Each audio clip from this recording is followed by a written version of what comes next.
Yan guys ay metal element with engraved marker.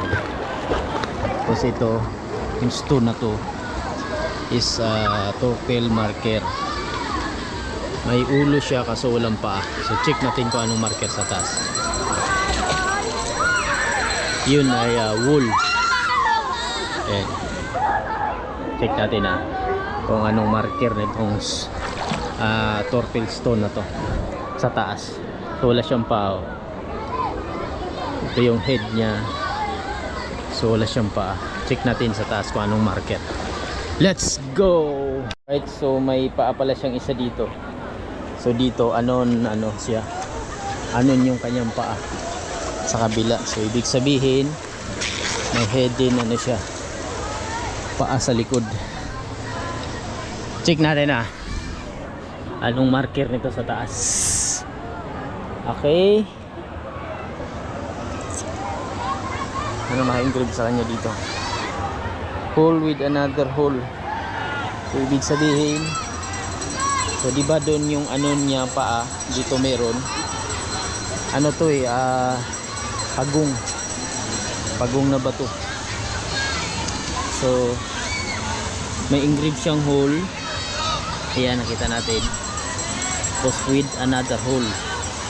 Pero ang niya is pag napuno to ng tubig, dadaloy siya pag ganun.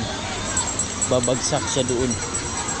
So ibig sabihin, yan, pag daloy ng papunta doon.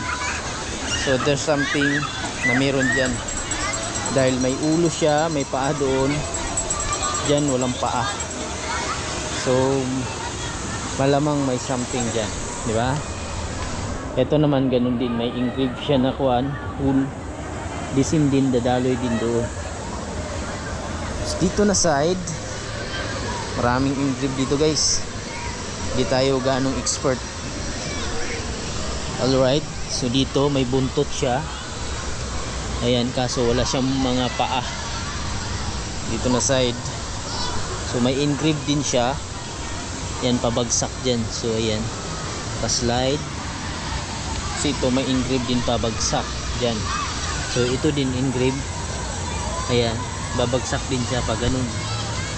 So another engrave pabagsak. Doon din ang target pababa.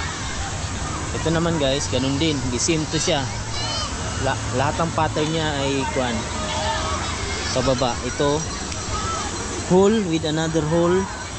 Tapos pag napuno ng tubig ang grave niya or kanal, ganun pababa. So ganun din to, ayan. Bagsak siya lahat doon.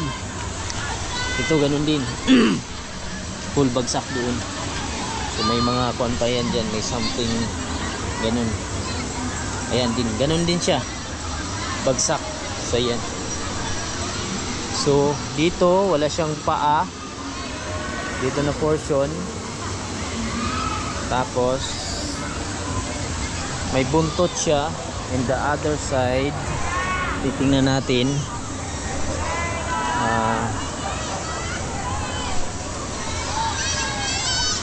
Okay, wala siyang paa. Buntot lang. So malamang may dipo siya na nandito na side dyan.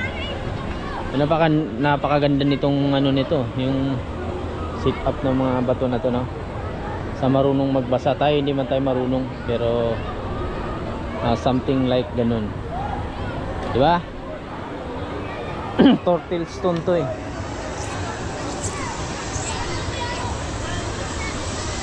Hindi tayo ganong familiar sa mga marker, pero something like ganun, di ba?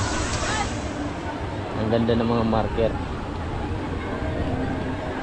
Metal element, ayan, ang dami naka-engrave.